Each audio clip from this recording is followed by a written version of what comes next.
Some wounds never heal, they just scab over. You learn to live with the ache, like an old broken bone that predicts the rain. I still wake up some nights in a cold sweat, thinking I'm back in that house with him, before I realize I'm safe in my own bed, 70 years away from that terrified little girl. My name is Mabel Ruth Calloway. I'm 76 years old now, living in a small house in Tennessee with a front porch where I rock and watch the seasons change. Most folks around here just see a sweet old lady with silver hair who bakes cookies for her grandkids. They don't know the hell I walked through to get here. They don't know what it's like to have your childhood stolen on an ordinary Tuesday morning. I was born in 1948 in a tiny speck of a town in northern Alabama. So small it barely had a name, just a crossroads with a general store, a Baptist church, and scattered farms stretching out between creeks and holler. We lived in a shotgun house. You could fire a shotgun through the front door and the bullet would go clean out the back without hitting a wall. 5 rooms strung together like beads, filled with 8 children and 2 tired parents. Daddy worked the fields, sharecropping cotton mostly. Some years were better than others, but none were ever good. Mama kept the house and us children in line with a wooden spoon and Bible verses. I was the eldest girl, which meant I was Mama's right hand by the time I could walk steady. Before I was 10, I could cook a full breakfast, mind 4 younger siblings, wash clothes in the creek, and still get chores done before sundown. School was a luxury I only got in snatches. The nearest school was 3 miles away, and during planting and harvest, Daddy needed every pair of hands in the fields. I'd catch a few months in winter when the ground was too hard for farming, enough to learn my letters and simple sums. I treasured those school days like gold coins. Mrs. Wilson, the teacher, said I had a quick mind and sometimes gave me books to take home. I'd read them by kerosene lamp after the others were asleep, dreaming of places beyond our county line. We weren't the poorest family around, but we lived on the knife edge of need. Meat was Sunday food, if that. Most days were cornbread, beans, and whatever vegetables we could grow. Store-bought sugar was a Christmas treat. I never had a doll that wasn't made from corn husks or scraps. But I had dreams. Oh, did I have dreams. I'd watch the Greyhound bus pass through town twice a week and imagine where it might take me someday. I loved climbing the big oak behind our house, higher than my brothers dared, until I could see clear to the blue ridge of mountains in the distance. From up there, the world seemed so much bigger than our little patch of hardscrabble living. I'd sit in those branches and plan my escape. Maybe I'd become a teacher, or work in one of those big department stores in Birmingham, or even go to Nashville where the music played all night. I was 14 the summer everything changed, still sleeping on a pallet with my 2 younger sisters, still wearing hand-me-downs with patches on the patches, still daydreaming in that oak tree. I was on the cusp of womanhood, but nowhere near ready to leave childhood behind. The morning it happened was hot. Alabama summer hot, where the air sits heavy on your skin like a wool blanket fresh from the line. I was helping Mama in the kitchen, kneading dough for biscuits with flour up to my elbows, when Daddy called for me. His voice had that tone, the one that stopped all 8 of us children in our tracks, no matter what we were doing. "Mabel Ruth, come in here. Need to talk to you." I wiped my hands on my apron, shot a confused look at Mama, who wouldn't meet my eyes. Something cold and heavy settled in my stomach as I walked to the front room where Daddy sat in his chair, the only cushioned one in the house, reserved for him alone. He wasn't a big man, my father, but he filled a room with his presence. Hands gnarled and permanently dirt-stained from decades in the fields, face weathered like old leather from the Alabama sun. He didn't speak right away, just looked at me while rolling an unlit cigarette between his fingers. "Sit down, girl," he finally said, nodding to the wooden stool near his feet. I perched there, hands folded in my lap, heart already racing, though I didn't know why. "You're 14 now," he started, striking a match against his boot sole. "Time for you to be a woman." I nodded, not understanding, thinking maybe this was about my monthly cycles that had started the year before, though Mama had already explained those to me in her brief, clinical way. "We've arranged a marriage for you." The world stopped. The cicadas outside fell silent. The air in my lungs turned to cement. Marriage?" My voice came out as a whisper. "Yes. Your betrothed has already settled everything with me. You'll go to his house tomorrow." My eyes darted to the doorway, seeking Mama, seeking rescue. She stood there, her face drawn, eyes on the floorboards. In that moment, I knew there would be no help from her corner. "I don't want to get married, Daddy." The words tumbled out before I could stop them. His hand came down hard on the arm of his chair, making me jump. "There isn't any want about it, Mabel Ruth. You think a woman gets to choose? Women don't choose, they obey." I was trembling now, my whole body quivering like a rabbit in a snare. "Who is he?" I managed to ask, my voice barely audible over the pounding of my heart. Daddy took a long drag on his cigarette, exhaled the smoke in a cloud before answering. "Your husband-to-be is Mr. Everett Beaumont." The name fell on me like a stone. Mr. Beaumont was a wealthy landowner who lived in the big white house on the hill outside town. He was 49 years old, a widower with 3 grown sons, the youngest older than me. He owned the cotton gin where Daddy took our crop, owned the store where we bought what little we couldn't grow or make ourselves. He was one of the few men in the county who'd come through the Depression with his fortune intact, who'd never had to work a field himself. I stood up suddenly, my breathing fast and shallow. "Daddy, for God's sake, he's old enough to be my grandfather. I can't marry him." The slap came so quick I didn't see it coming. It knocked me back onto the stool, the sting burning across my cheek, the taste of copper filling my mouth where my teeth had cut the inside. "You'll marry him and be a respectable woman," Daddy said, his voice flat and final. "Mr. Beaumont has paid a good dowry for you. Don't make trouble." And there, in that cramped front room, with the taste of blood in my mouth, I realized my life would never be my own again. I couldn't sleep that night. My little sister Jessie, who shared the pallet with me, noticed my tears and curled against me. "Why are you crying, Mabel?" she whispered in the darkness. I couldn't answer. How do you explain to an 8-year-old that tomorrow I would be given to a stranger? That I would never again sleep in this house, never again climb our oak tree, never again have the chance to dream of a different life? So I just held her close, memorizing the smell of her hair, the warmth of her small body against mine. Before I continue this painful chapter of my life, I'm curious. Where are you watching my story from? It amazes me to think my words might reach places I've never been, that my experience might touch hearts in towns and cities I've only dreamed about. If you'd take a moment to share in the comments where you're listening from, it would mean the world to this old woman. And if you'd subscribe to the channel and like this video, it helps more than you know. It means my story won't be forgotten, that it might help someone else going through their own dark times. Morning came, as it always does, whether we want it to or not. Mama dressed me in my Sunday dress, a faded blue cotton thing that had been let out at the seams twice as I grew.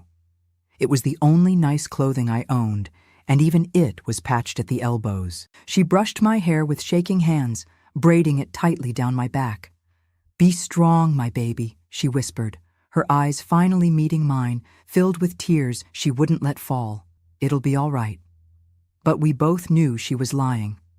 Outside, a car waited, a real automobile, black and shining in the morning sun, a rare sight on our dirt road. Mr. Beaumont sat in the back seat, his driver at the wheel. He stepped out when he saw me, a tall figure in a pressed suit, his salt and pepper hair slicked back, his face serious under a wide-brimmed hat. "Beautiful girl," he said, looking me up and down like he was appraising livestock.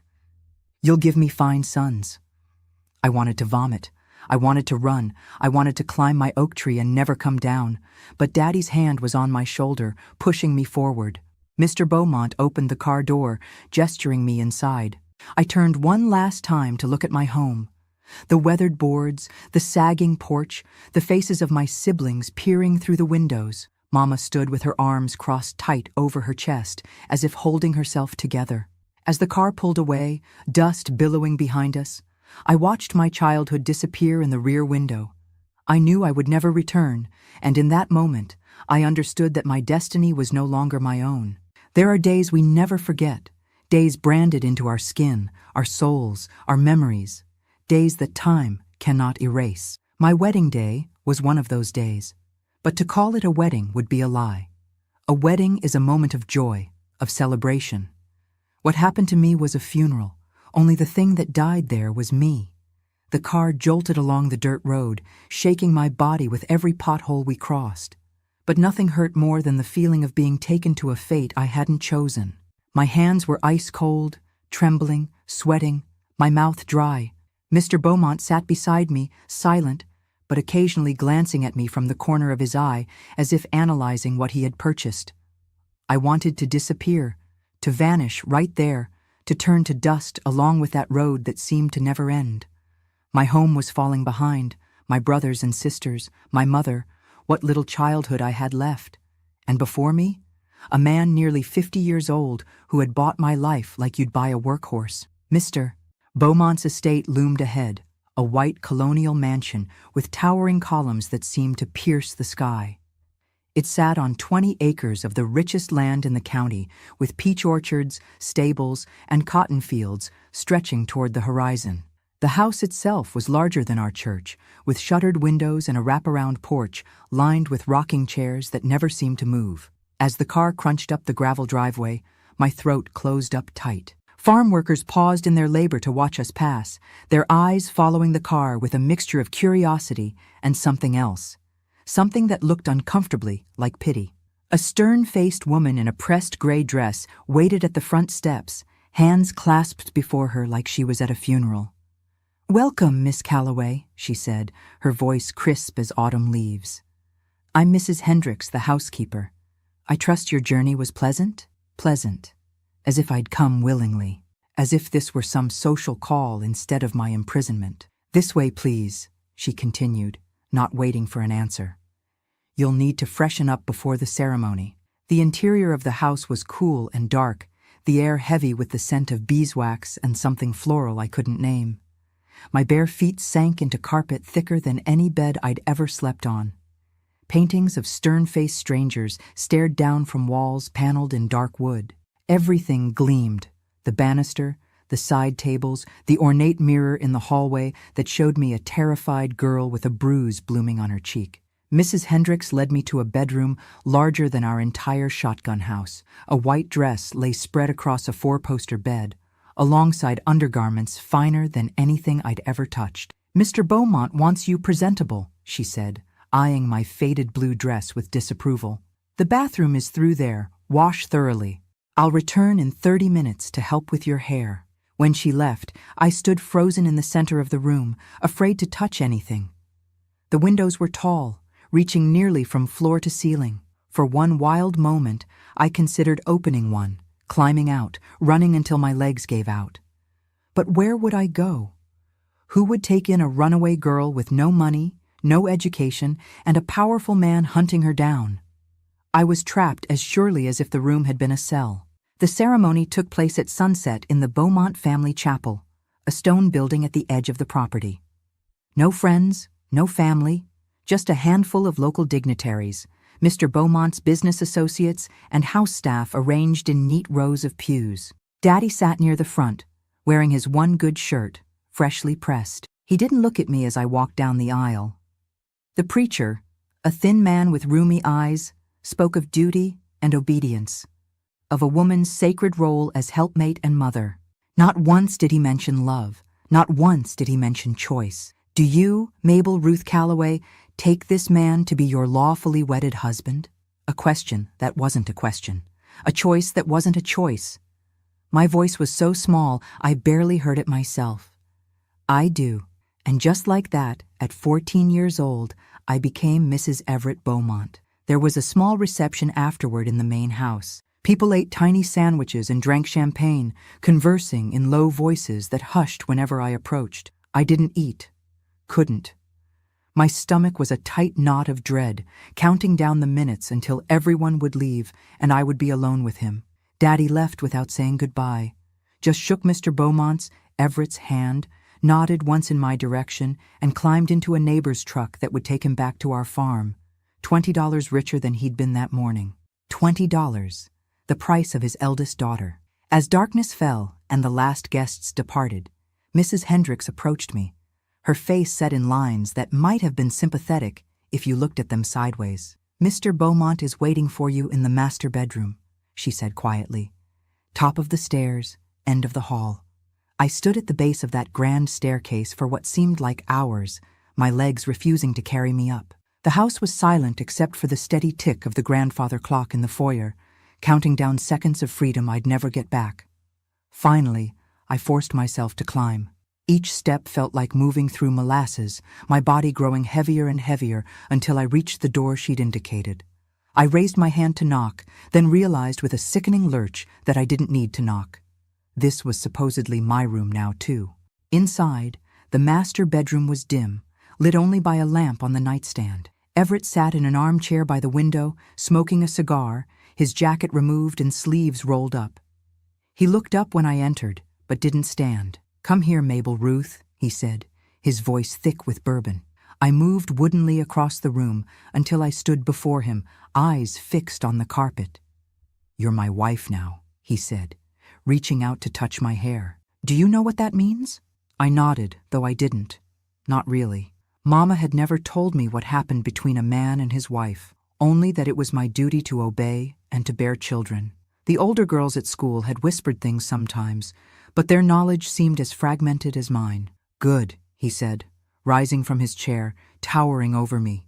"Then you know what I expect." What followed that night lives in the darkest corners of my memory, locked away in a place I've tried for decades to forget.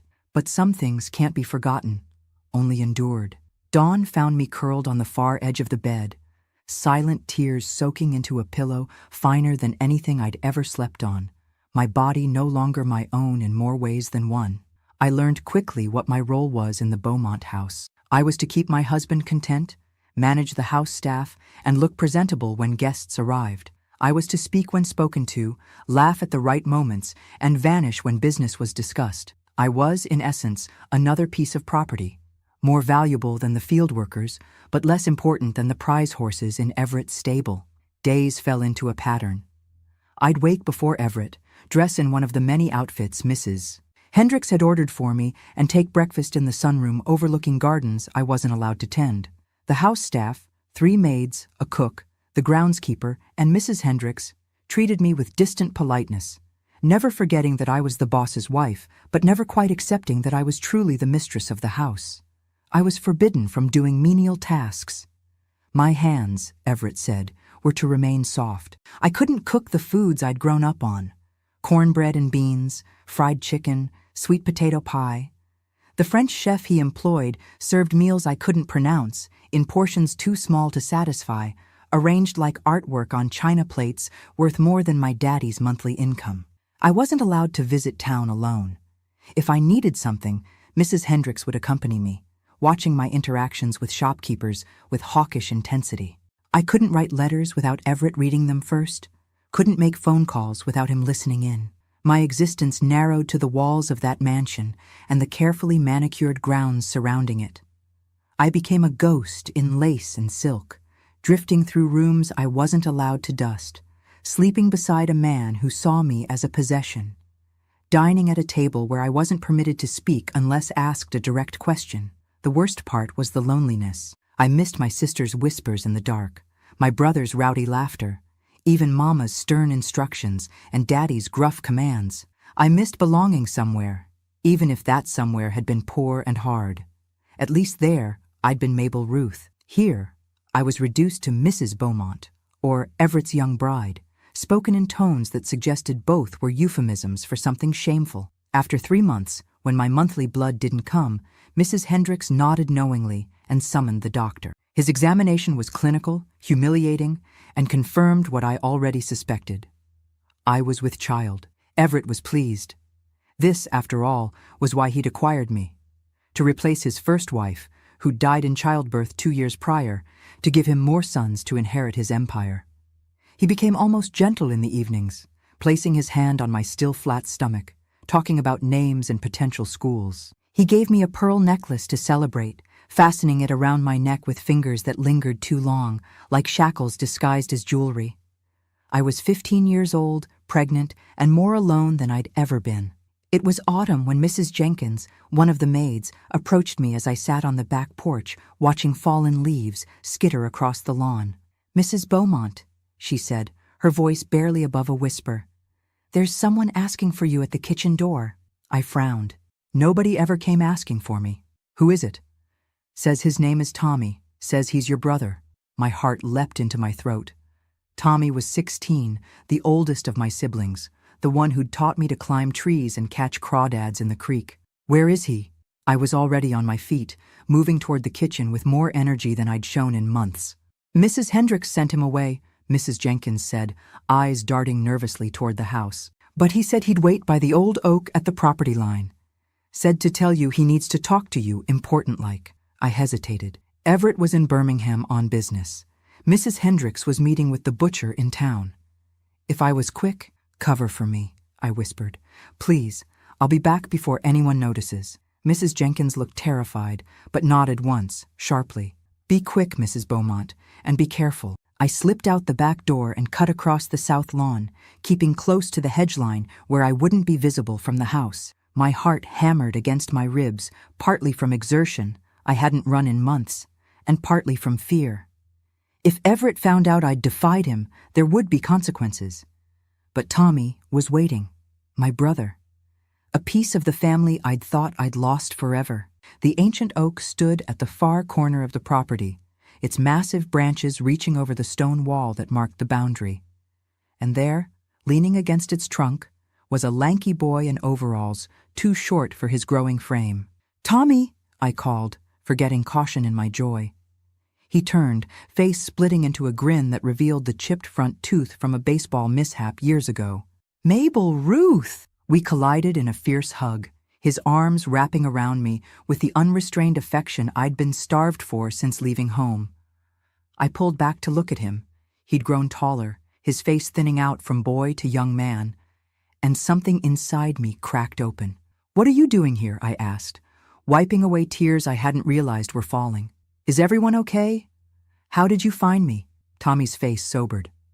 Everybody's fine, more or less. Jessie cries for you sometimes at night. Mama too, though she tries to hide it. He scuffed at the ground with his worn boot.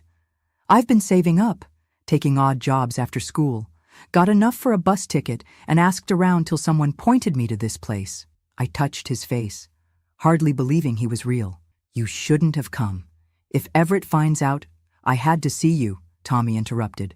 Had to know you were all right. People in town, they talk. Say things about Beaumont, about how he treated his first wife. A chill ran through me, settling in my bones. What things, Tommy? He looked away, jaw clenching. Bad things, Mabel. That he's mean when he drinks. That his first wife wasn't just unlucky in childbirth. That she was... He trailed off, unable to find words for what he'd heard. Or perhaps unwilling to speak them aloud, to make them real for his sister. I'm fine, I lied, forcing a smile. He treats me well. I have nice things. I gestured vaguely at my dress, my shoes, the pearl necklace that suddenly felt like it was choking me. Tommy wasn't fooled. His eyes, so like mine, saw through the facade to the frightened girl beneath. You don't have to stay here, Mabel Ruth. I've got a plan. I can get you away. For one dizzying moment, hope flared in my chest. Bright, dangerous hope that stole my breath. How? I know a fellow with a car. He can pick you up, take you to the Greyhound station in Birmingham. I've got money for a ticket to Nashville. Got a cousin there who says you can stay till you find work. You're smart, Mabel. You could be a secretary or work in a store. The hope dimmed as reality reasserted itself. Tommy, I can't. Why not? His face flushed with teenage indignation. You think we don't know what's happening to you? You think Mama doesn't cry herself to sleep knowing what Daddy did? I placed my hand on my stomach, still flat under my dress. I'm having a baby, Tommy. His eyes widened, dropping to where my hand rested. All the more reason to get out now, before... Mrs. Beaumont! Mrs. Hendricks's voice cut through the air like a whip. I turned to see her striding across the lawn, face thunderous, two of the groundskeepers flanking her like prison guards. Go! I whispered urgently, pushing Tommy toward the wall. Go now! I'll come back, he promised, gripping my hands tightly. I'll find a way to help you, Mabel Ruth. I swear it. And then he was gone, scrambling over the wall and disappearing into the woods beyond, leaving me to face Mrs. Hendricks's wrath and the punishment that would surely follow when Everett returned. But something had changed inside me. A seed had been planted, taking root alongside the child growing in my womb.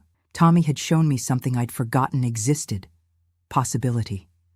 The chance, however slim, of another life beyond these walls. For the first time since that car had driven me away from everything I knew, I allowed myself to think the most dangerous thought of all: escape. The punishment for my meeting with Tommy was swift and severe. When Everett returned from Birmingham that evening, Mrs. Hendricks wasted no time informing him of my transgression. I was summoned to his study, a dark-paneled room thick with cigar smoke and the scent of leather-bound books I wasn't permitted to read. "You've disappointed me, Mabel Ruth," he said, not bothering to look up from the ledger spread before him. "Mrs. Hendricks tells me you had an unauthorized visitor today." My hands trembled, but I clasped them tightly before me. "It was my brother, sir. I hadn't seen my family in months." "Your family," he repeated, finally raising his eyes to mine. They were cold, calculating. "You seem to have forgotten, Mrs. Beaumont. I am your family now. That child you carry is your family. Those people you came from, they sold you to me for $20 and a promise to forget their debts at my store." His words landed like physical blows. I knew they contained truth. Daddy had indeed taken money from me, but to hear it stated so baldly made my throat close up with shame and anger. "You are forbidden from leaving the house without an escort," Everett continued. "No more walks in the garden, no more sitting on the porch. You'll remain inside where I can be certain you're safe." Safe, as if his concern were for my well-being rather than his ownership. "And if that boy or any of your people come around again, I'll have them arrested for trespassing. Do I make myself clear?" I nodded, not trusting my voice. "Good. Now come here." What followed was a demonstration of ownership, a reminder that my body belonged to him by law and by deed. I retreated inside myself, finding that quiet corner of my mind where I'd been hiding pieces of myself since the day I arrived. When it was over, he dismissed me as casually as he might a servant who'd brought him coffee. 2 days later, I discovered I was bleeding. The pain started as a dull ache in my lower back, then clawed its way around to my belly, doubling me over as I climbed the stairs. By evening, the sheets were stained crimson, and Mrs. Hendricks's pinched face told me what I already knew. The baby was gone. The loss of that child, however it came to be, marked a turning point in my journey. If my story has touched you so far, please subscribe to this channel and leave a comment below. Your support helps ensure that women's stories like mine, the painful truths we've carried silently for decades, can finally be heard. The doctor came and went, murmuring platitudes about God's will and trying again. Everett stood in the doorway of the bedroom, his expression unreadable, before turning away without a word. That night, for the first time, he slept in the guest room down the hall. Grief is a strange thing. I mourned a child I had never wanted, conceived in circumstances I would never have chosen. Yet the loss hollowed me out, leaving an emptiness that echoed with might-have-beens. That tiny life, however it had begun, had been the only thing in this house that was truly mine. As autumn deepened into winter, the house grew colder, not just in temperature, but in atmosphere. Everett withdrew, spending more time in Birmingham on business, leaving me alone in the echoing mansion with only Mrs. Hendricks and the staff for company. When he was home, his mood swung between indifference and a possessive rage that left bruises where clothing would hide them. The drinking got worse. He'd return late, whiskey on his breath, and stumble into my room demanding his husbandly rights. Some nights, when the bourbon had dulled his senses enough, he'd speak to me, not as Mabel Ruth, but as Catherine, his first wife. In those moments, slurring his words into my hair, he'd reveal fragments of their relationship that chilled my blood. "You always were frigid, Catherine," he'd mutter. "Never wanted to be touched. Is that why you lost my son? To spite me?" I learned in pieces that Catherine had been from old money in Savannah, a marriage arranged to combine family fortunes, that she'd been beautiful but distant, that she'd lost 2 babies before the final pregnancy that took her life, that Everett believed or had convinced himself that she'd somehow done it deliberately to escape him. It was during one of these drunken confessions that the seed of an idea, planted by Tommy's visit, began to sprout. Everett wasn't just cruel. He was unhinged, dangerous in ways that went beyond the everyday brutality of an entitled husband. If I stayed, I might end up like Catherine, another tragic young wife buried in the Beaumont family plot. I needed to leave. But how? Where would I go?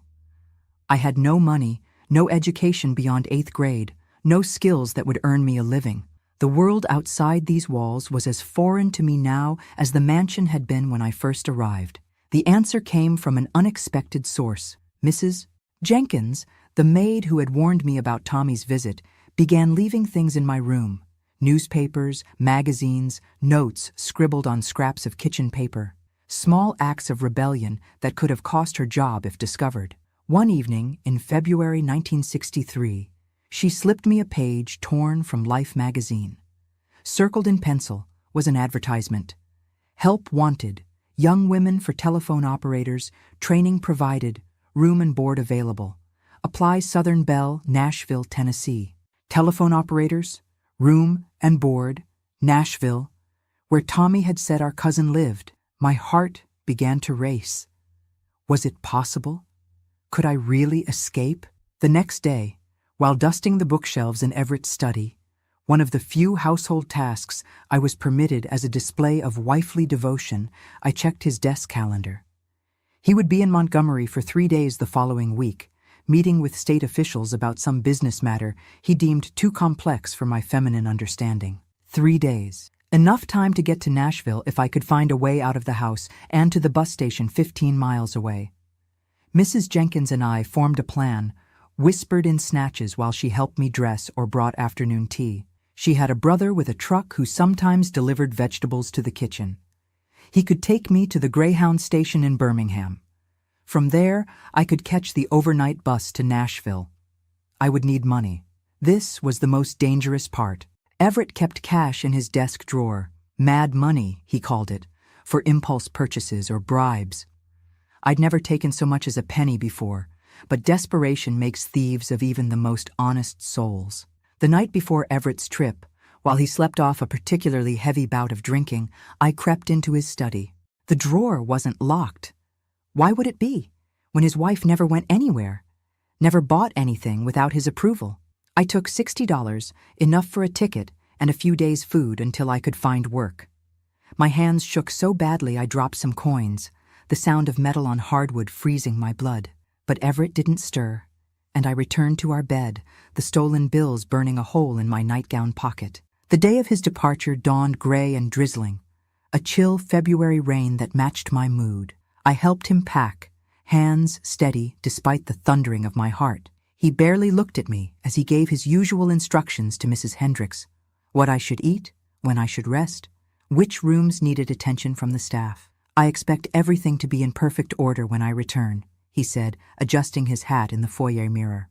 You've been too pale lately, Mabel Ruth. Get some color back in your cheeks. His kiss on my forehead was perfunctory, possessive rather than affectionate. As the car pulled away down the gravel drive, I didn't wave. I wouldn't miss this place, this life, this cage disguised as luxury. Mrs. Jenkins's brother was due at the kitchen door at midnight, with a delivery of early spring vegetables, a cover for my escape. I spent the day in careful preparation, packing only what I could carry in a small valise: 2 dresses, undergarments, a hairbrush, the pearl necklace Everett had given me when I told him I was pregnant. I'd sell it in Nashville, use the money to start over. I wrote a letter too, though I knew it would only enrage him. But something in me needed to leave words behind, to make clear that I was choosing to go, that I wasn't lost or taken. Everett, I wrote, by the time you read this, I'll be gone. Don't look for me. I'm not Catherine, and I won't die in this house. I sealed it in an envelope and left it on his pillow. Let him find it when he returned. When I was already miles away, beyond his reach, the hours crawled by. I sat at the window watching rain streak the glass, jumping at every sound, certain that somehow he knew, that he'd come back early and catch me in the act of betrayal. Evening came, the house settling into its nighttime rhythm. The cook left at 7, after preparing a dinner I couldn't eat. The day-maid departed at 8. By 9, only Mrs. Hendricks and Mrs. Jenkins remained, one my jailer, the other my accomplice. I feigned a headache and retired early, telling Mrs. Hendricks I didn't want to be disturbed. In my room, I dressed in my warmest clothes, layering a sweater under my coat. February in Tennessee would be cold, especially for a southern Alabama girl. At 11, I heard Mrs. Hendricks's footsteps in the hall, her ritual check of the doors and windows before she retired to her quarters in the East Wing. At 11:30, the house went silent, except for the ticking of the grandfather clock in the foyer and the drumming of rain on the roof. I waited until 11:45, then picked up my valise and crept downstairs, avoiding the third step that always creaked. The house was dark, shadows stretching like grasping hands across the polished floors I'd never been allowed to walk on in bare feet. In the kitchen, Mrs. Jenkins waited, her face tight with anxiety. "He's here," she whispered. "Around back by the gardener's shed." "Thank you," I said, meaning it with every fiber of my being. "For everything." She pressed a small package into my hands. "Sandwiches for the trip." "And Mabel Ruth," she hesitated, then pressed something else into my palm, a tiny cross on a silver chain. "For protection." I hugged her fiercely, this woman who had risked everything to help a girl she barely knew. Then I slipped out the back door into the rain-soaked night. The gardener's shed was a hunched silhouette at the edge of the formal gardens, barely visible through the curtain of rain. I ran toward it, shoes squelching in mud, coat already soaked through. A man stood beside an ancient pickup truck, collar turned up against the weather. "Mrs. Beaumont?" he called softly. "Yes," I gasped, reaching him. "You're Mrs. Jenkins's brother?" He nodded, taking my valise and tossing it into the truck bed. "Name's Ray. Get in quick. We gotta be on the road before anyone notices." I climbed into the passenger seat, the vinyl cold and cracked beneath my legs. The truck smelled of earth and tobacco and something slightly sweet. Freedom, perhaps. Ray started the engine, the rumble seeming impossibly loud in the quiet night. "Keep your head down till we're off the property," he advised, putting the truck in gear. "Just in case anyone's watching." I slid down in the seat, heart hammering against my ribs as we bumped down the service road that led to the rear gate. Every second stretched into eternity, every splash through a puddle sounding like a thunderclap in my ears. And then we were through the gate, turning onto the county road, picking up speed as Ray pointed us toward Birmingham and the bus station. I straightened in my seat, turning to look back at the Beaumont mansion. Through the rain and darkness, I could just make out its silhouette. Windows dark, white columns gleaming ghostly in the night. For nearly a year, that house had been my prison, its luxury a gilded cage that had nearly broken me. Now, watching it recede into the distance, I felt something unfurling in my chest. Something that might, with time and distance, become hope. "You all right, miss?" Ray asked, glancing at me as we turned onto the main highway. I realized I was crying, silent tears mingling with raindrops on my cheeks. "Yes," I said, and meant it for the first time in a very long time. "I think I might be." The Greyhound station in Birmingham was a harsh fluorescent island in the night, nearly empty at that late hour except for a few drowsy travelers and a bored ticket agent. Ray waited until I'd purchased my ticket, one way to Nashville departing at 2:15 a.m., before reluctantly leaving me. "You sure you'll be all right?" he asked, eyeing the mostly empty station dubiously. "My sister would have my hide if anything happened to you." "I'll be fine," I assured him, summoning a confidence I didn't entirely feel. "Thank you for everything. Please tell Mrs. Jenkins." I trailed off, uncertain how to express my gratitude for the risk they'd both taken. Ray nodded, understanding without words. "Good luck, Mrs. Beaumont." "Mabel Ruth," I corrected him. Just Mabel Ruth Calloway again. For the next hour and a half, I sat stiffly on a plastic bench, valise clutched to my chest, jumping at every sound. Each time the station door opened, my heart seized with terror that it would be Everett or one of his men come to drag me back to that beautiful prison on the hill. But no one came for me. At 2:15 sharp, the bus pulled in, a gleaming silver monster with Nashville illuminated on its destination board. I boarded with shaking legs, found a seat near the middle, and pressed my face to the window as the driver fired up the engine. As the bus pulled away from the station, leaving Birmingham and Alabama behind, I allowed myself to exhale fully for the first time in nearly a year. I was 16 years old, alone, with $60 and a stolen pearl necklace to my name. But I was free. The bus rumbled through the night, wipers beating a steady rhythm against the rain. Around me, other passengers dozed or stared silently out windows, reflecting their tired faces. No one paid any attention to a young girl traveling alone, one of the few blessings of being invisible. Somewhere around the Tennessee border, as dawn began to lighten the eastern sky, I finally let exhaustion claim me. I dreamed of oak trees and creek beds, of my little sister's laughing faces, of a future that might somehow be mine to shape. When I awoke, the landscape outside had changed. Rolling hills instead of Alabama flatlands, different trees, different soil. We were in Tennessee, nearing Nashville, according to the driver's crackling announcement over the intercom. I sat up straighter, smoothing my rumpled dress, trying to tidy my hair with fingers that still trembled slightly.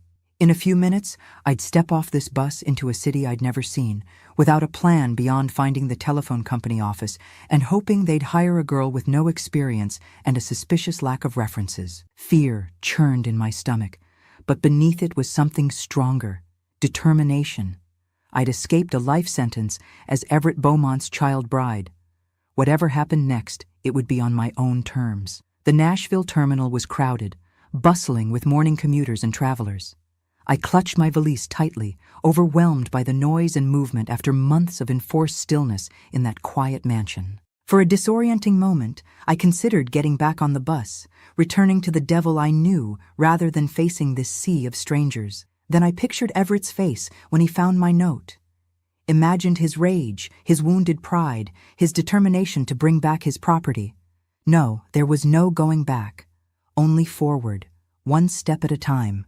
I approached an information desk, staffed by a middle-aged woman with kind eyes and iron-gray hair. "Excuse me, ma'am," I said, my Alabama accent suddenly seeming very pronounced. "Could you tell me how to find the Southern Bell office? I've come about a job."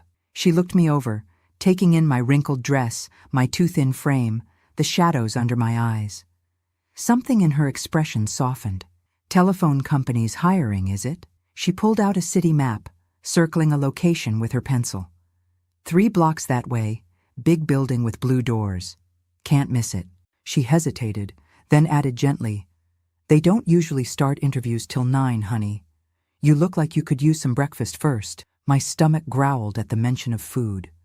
I hadn't eaten since the sandwiches Mrs. Jenkins packed, consumed nervously on the bus somewhere in northern Alabama. "There's a decent diner round the corner," the woman continued. "Tell Marlene at the counter that Betty sent you. She might even have some information about rooms to let, if you're needing a place." "Thank you," I said, clutching the map like a lifeline. "I appreciate your kindness." She smiled, a hint of sadness in her eyes. "Us women have to look out for each other in this world, don't we?" I nodded, throat suddenly tight. She didn't know my story, couldn't possibly guess what I was running from, yet somehow she recognized a fellow traveler on a difficult road. The diner was warm and fragrant with the smell of coffee and frying bacon. I found a seat at the counter, ordered eggs and toast, and asked for Marlene. The waitress who served me, a bottle blonde with bright red lipstick and eyes that had seen more of life than they let on, nodded. "That's me, honey. Betty sent you, huh? You looking for work or a room or both?" "Both," I admitted. "I'm hoping to get hired at the telephone company, but I need somewhere to stay tonight either way." Marlene considered me, head tilted. "Got a cousin runs a boarding house for young ladies. Clean place, decent neighborhood, not too expensive. No men allowed past the front parlor, strict curfew. That suit you?" It sounded like paradise. "Yes, ma'am, that would be perfect." She scribbled an address on an order pad. "Tell Helen I sent you.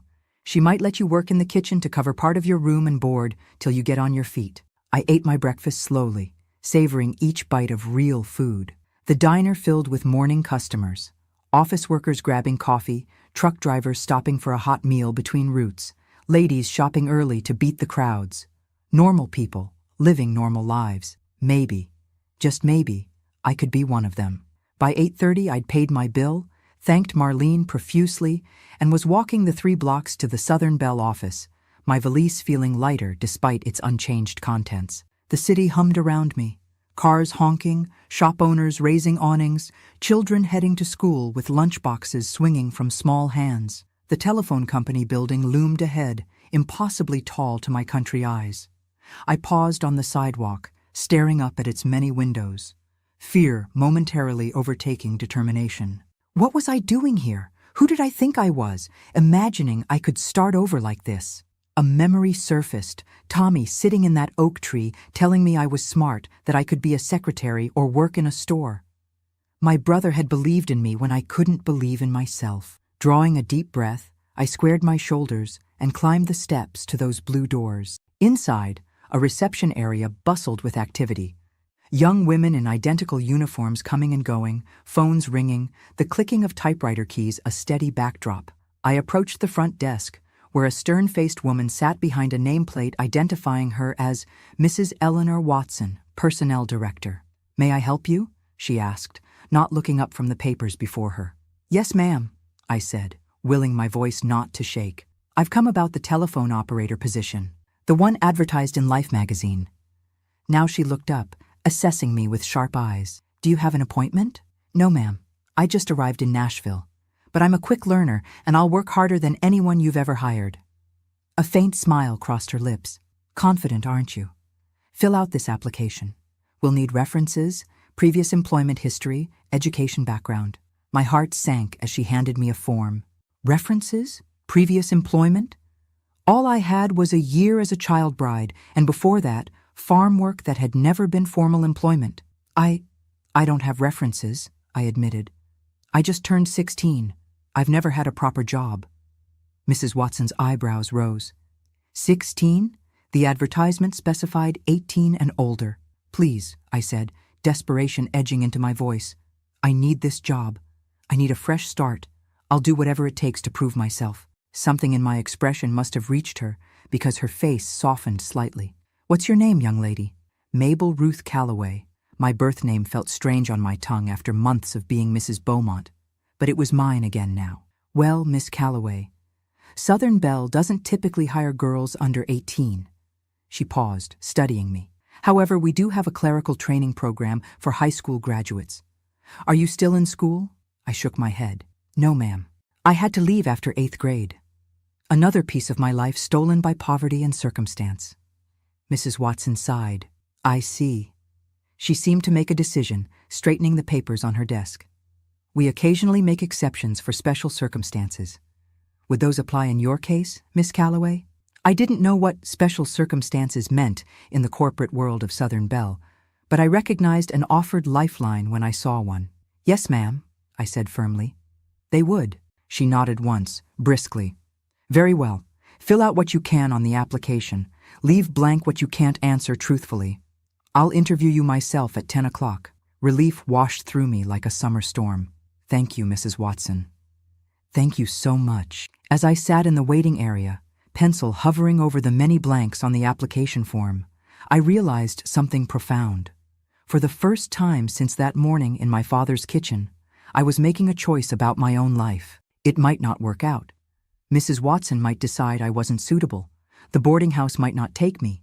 The money might run out before I found another opportunity. But whatever happened next, it would be because of decisions I made, paths I chose to walk or turn away from. My life was my own again, for better or worse, and that, more than anything, felt like freedom. That interview with Mrs. Watson changed everything.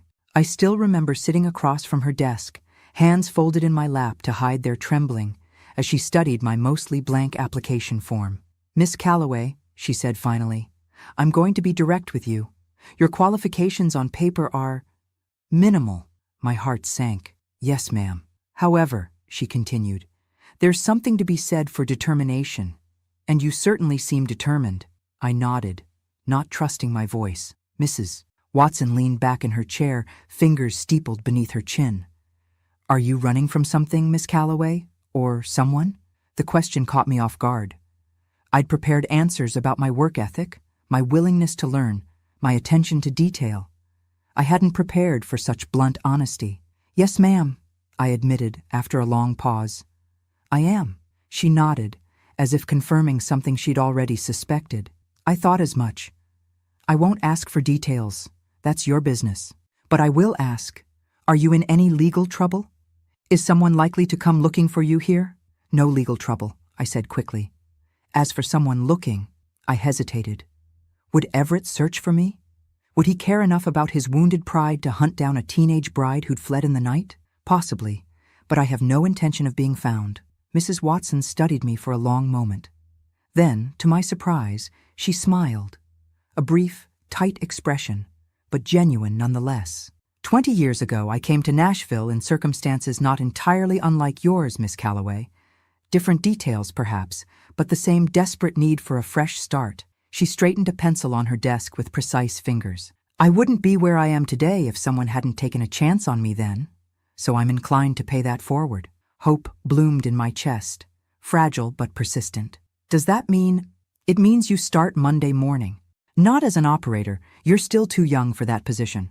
But we need file clerks in the records department. It's entry-level work, but it pays a living wage. She scribbled something on a notepad. Report here at 8 sharp. Dress appropriately, clean, modest, professional. We'll provide training. I could hardly believe what I was hearing. A job.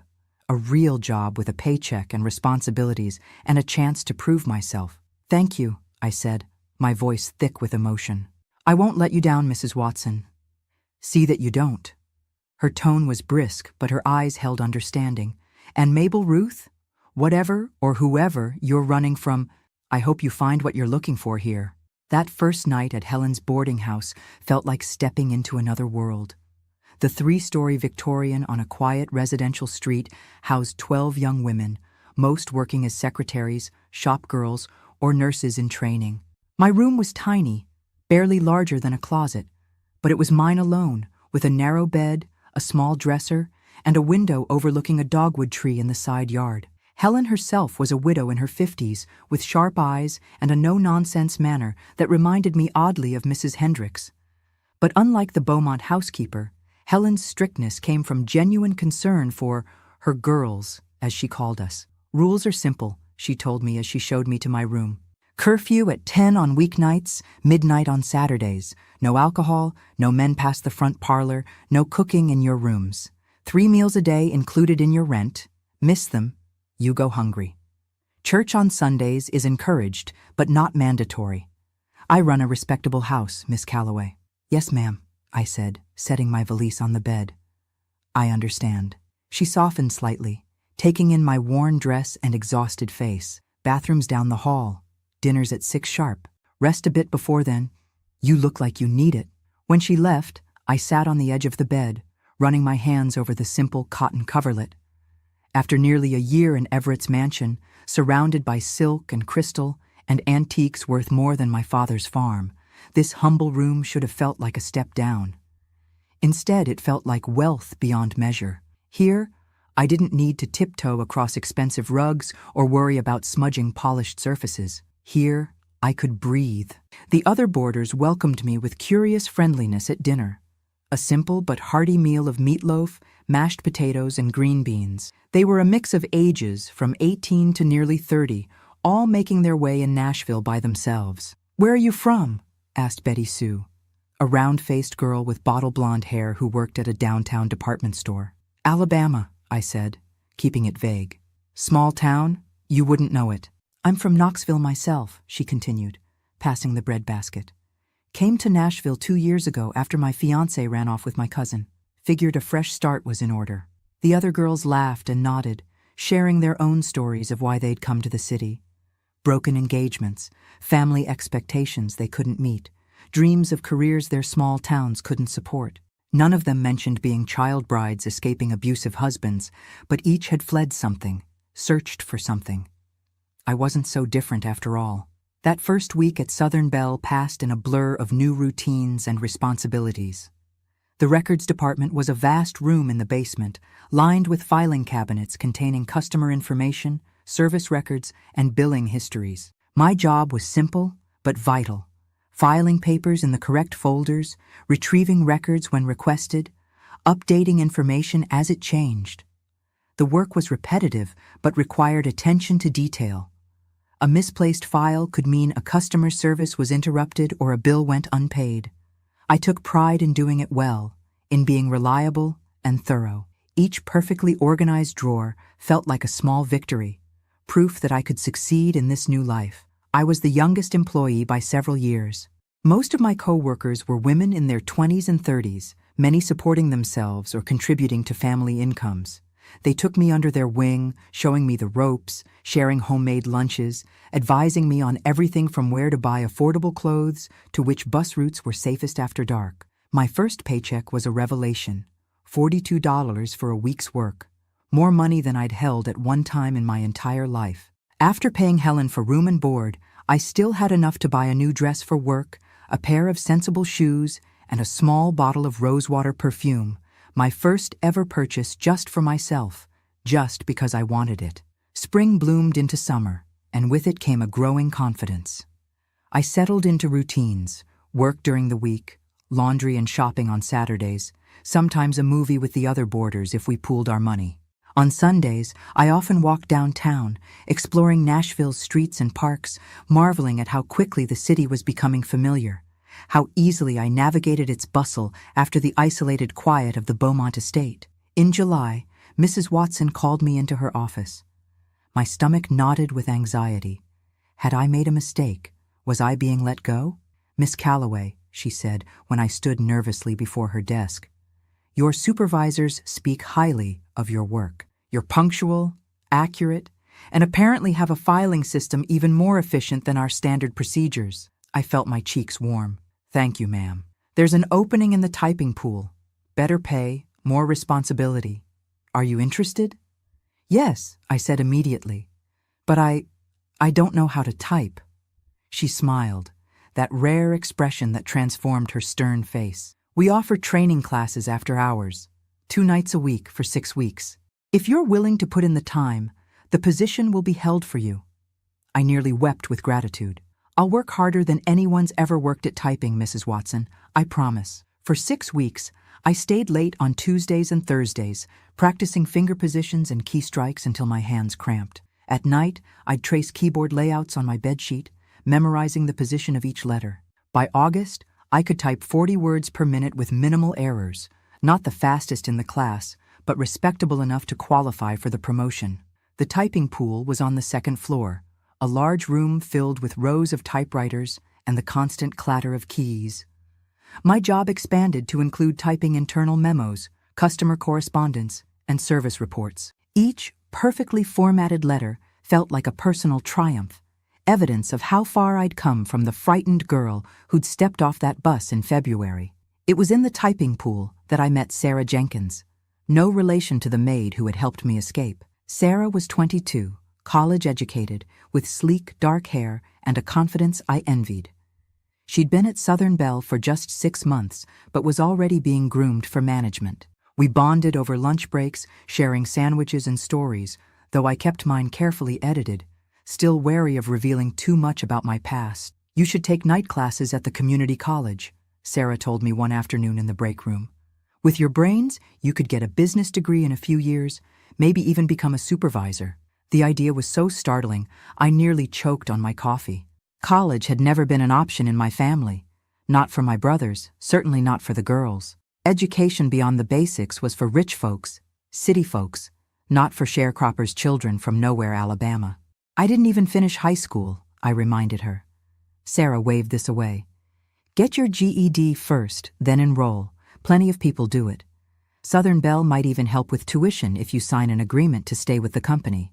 That night, I lay awake in my narrow bed, Sarah's suggestions spinning through my mind. College, a degree, a career path instead of just a job. The idea was terrifying and exhilarating in equal measure. Could I really do it? Was I smart enough? Determined enough? The face of 14-year-old Mabel Ruth flashed in my memory, sitting in that oak tree, dreaming of escape, of possibilities beyond the horizon. I owed it to her to try. The next day, I asked Mrs. Watson about education assistance. To my surprise, she not only confirmed that Southern Bell had such a program, but helped me complete the application paperwork herself. "I thought you might ask eventually," she said, her pen moving efficiently across the forms. "You've got potential, Miss Calloway. Too much to spend your life in the typing pool." By September 1963, 7 months after my escape from Alabama, I was enrolled in evening GED preparation classes at the YWCA. 3 nights a week, after a full day at Southern Bell, I sat at a classroom desk, learning algebra, history, science, and literature. Some nights I was so tired I could barely keep my eyes open, but I persisted, driven by a hunger to reclaim the education that had been stolen from me. The other women in the class came from backgrounds similar to mine.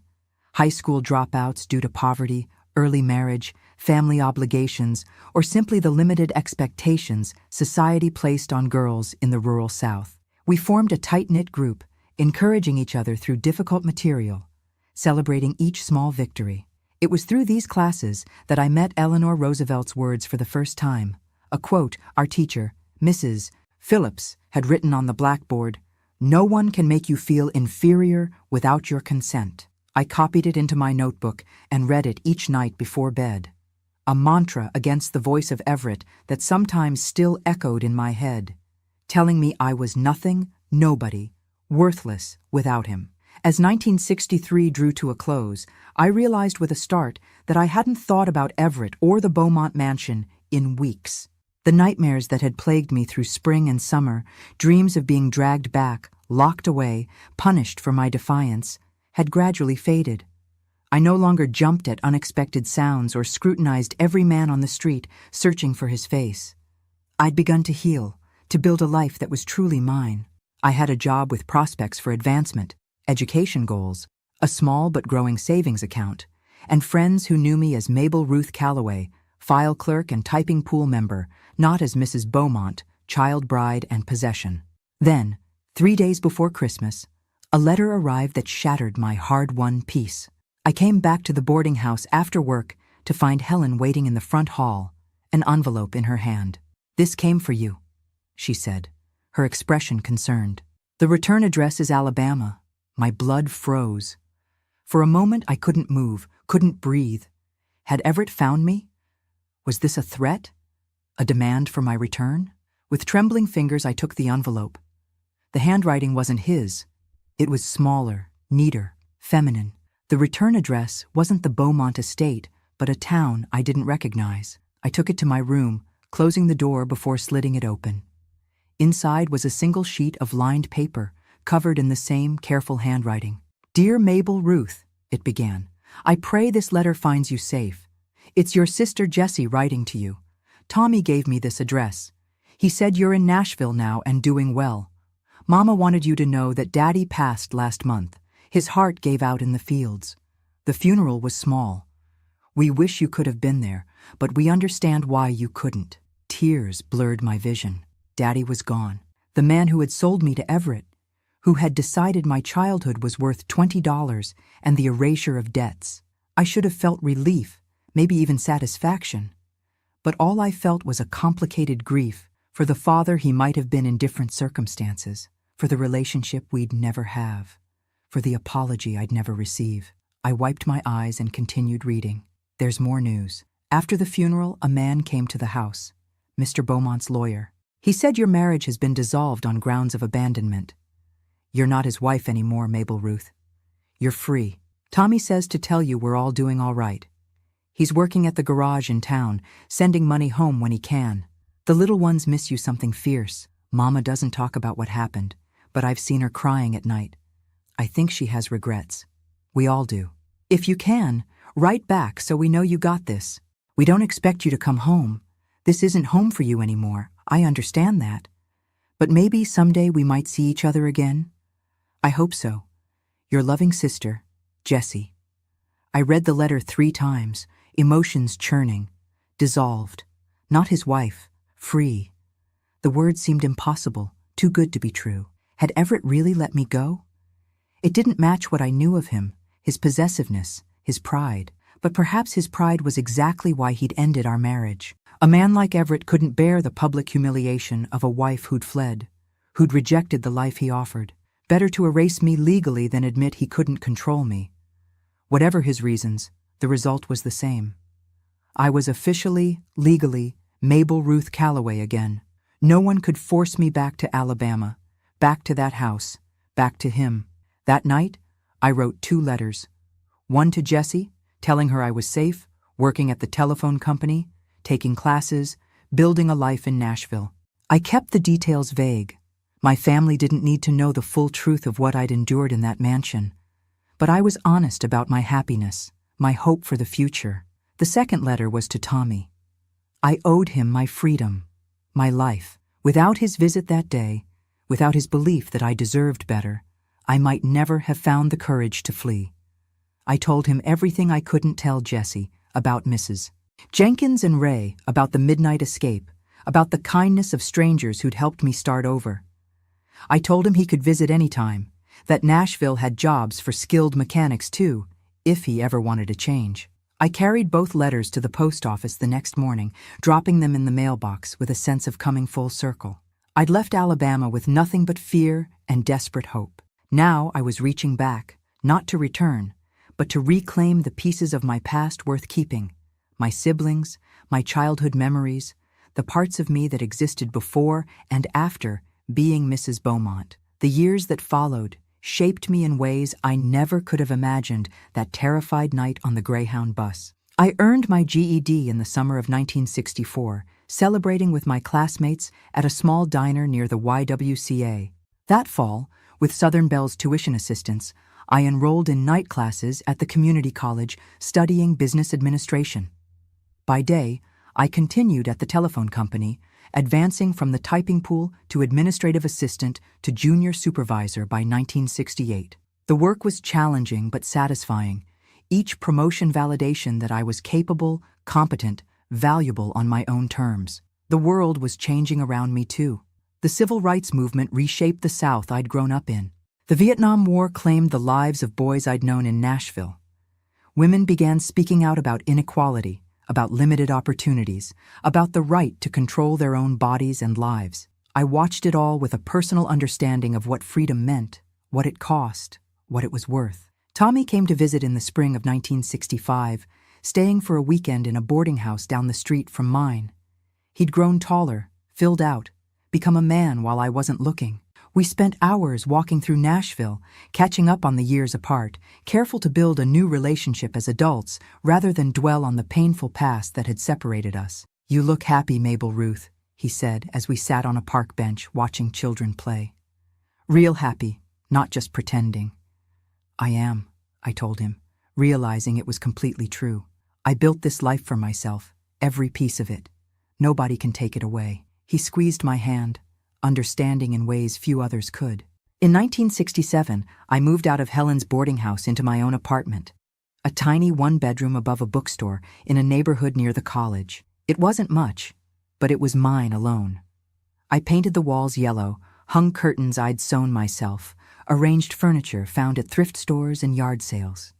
Each object, however humble, represented a choice I'd made, a small freedom exercise. When I graduated with my associate's degree in 1969, Mrs. Watson attended the ceremony, sitting beside Tommy and Jesse, who'd come from Alabama for the occasion. The four of us went to dinner afterward, celebrating not just my academic achievement, but the journey that had brought me to it. "I knew you had it in you," Mrs. Watson said, raising her glass in a toast. "From that first interview, I knew. Life wasn't perfect, of course. There were lonely nights, financial struggles, moments of doubt and fear. Sometimes a certain cologne or the sound of ice cubes clinking in a glass would catapult me back to that mansion, that bedroom, those hands. Healing wasn't linear. It came in fits and starts, in tiny victories and occasional setbacks. But I kept moving forward, one day at a time. I dated occasionally, cautiously, learning to trust my instincts about men. Some were kind, but not right for me. Others I recognized as dangerous from a mile away. My experience with Everett having honed an internal warning system I never ignored. It wasn't until 1972, nearly a decade after my escape, that I met Richard Hampton, a quiet, thoughtful man who taught math at the high school and played guitar at a local coffee house on weekends. We were introduced by a mutual friend at a neighborhood potluck, bonding over a shared love of Johnny Cash music and blackberry cobbler. Our courtship was slow, deliberate. I was nearly 24 by then, established in my career at Southern Bell, working on my bachelor's degree in evening classes. Richard respected my independence, never questioned my reluctance to discuss my past, never pushed for more than I was ready to give. On our fifth date, Sitting in his car after a movie, he leaned over to kiss me goodnight, and I flinched. A reflex from memories I thought I'd put to rest. He pulled back immediately, concern in his eyes. "I'm sorry," I said, embarrassed, angry at myself for the reaction. "It's not you, it's—" "Someone hurt you," he said simply. Not a question, just understanding. I nodded, unable to speak past the lump in my throat. "Take all the time you need, Mabel Ruth," he told me, his voice gentle but not pitying. "I'm not going anywhere." 6 months later, I told him everything. The arranged marriage at 14, the year in the Beaumont mansion, the midnight escape. I'd never shared the full story with anyone in Nashville except Mrs. Watson. Speaking it aloud to Richard felt like lancing a wound, painful but ultimately healing. When I finished, he took my hands in his. "Thank you for trusting me with this," he said. "It explains so much about who you are, your strength, your independence, your determination. I admire you even more now." We married in the summer of 1974, a small ceremony in a park, with Tommy giving me away and Jessie as my maid of honor. I wore a simple cream dress I'd chosen myself, carried wildflowers picked that morning, and spoke vows I'd written in my own words. Richard's family came from Virginia, mingling easily with my siblings who'd traveled from Alabama. Mrs. Watson sat in the front row, beaming like a proud mother. This time, my "I do" was a choice freely made, with full understanding of its meaning and consequences. This time, marriage was not a prison sentence, but a partnership freely entered, with a man who saw me as an equal, who valued my mind and spirit as much as my body. Our daughter, Sarah Eleanor, was born in 1976, a wanted child, conceived in love, arriving into a home prepared to nurture her dreams whatever they might be. Holding her, I marveled at how different her life would be from mine. She would never know hunger or fear or the feeling of being sold like property. She would grow up believing in her own worth, her own right to choose her path. As she grew, I made sure she knew her value lay not in her appearance or in a man's approval, but in her character, her intelligence, her kindness. I taught her to speak up, to say no, to trust her instincts. I showed her by example that a woman could have a career and a family, that education was precious, that independence was non-negotiable. The years passed quickly, Sarah growing from baby to child to teenager, Richard and I building our life together, my career at Southern Bell advancing until I became one of the few female executives in the company's regional office. We bought a small house with a garden where I grew tomatoes and roses, hosted Thanksgiving dinners for my siblings and their children, saved for retirement and for Sarah's college fund. It wasn't the life 14-year-old Mabel Ruth had imagined while climbing that oak tree in Alabama. It was better, richer, more purposeful, built on choices rather than chance or others' decisions. Today, as I rock on this porch watching seasons change, I look back on that terrified girl who stepped off a Greyhound bus with $60 stolen and a pearl necklace, and I wish I could tell her, "You made it. You survived. You built something beautiful from the ashes of what was done to you." My story isn't unique. There were thousands of child brides in America during those years. Girls married off too young, to men too old, without consent or understanding. Many never escaped. Many spent their lives in silent suffering, their potential never realized, their voices never heard. I tell my story now, all these years later, because silence protects only the wrong people, because somewhere there might be another 14-year-old girl trapped in circumstances beyond her control, needing to know that escape is possible, that a different life awaits if she can find the courage to reach for it. If that's you, listening to an old woman's memories, know this: you are worth more than what's been done to you. Your life belongs to you alone, and it's never too late to start over. Before I finish sharing this part of my life with you, I'd like to know where you're watching from. It means the world to me that my story might reach places I've never been, touching hearts I'll never meet in person. Please take a moment to share in the comments where you're listening from. It helps this old woman feel connected to a world much larger than my front porch. And if you found something valuable in my journey, something that resonated with your own experiences or helped you understand someone else's, please subscribe to this channel and like this video.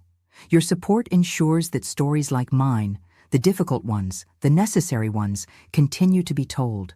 Together, we can make sure no one's truth remains hidden in silence. Thank you for listening to An Old Woman's Tale. Remember, we never forget the day our dreams are taken away. But with courage and determination, we can build new dreams, better ones, that no one can ever steal from us again.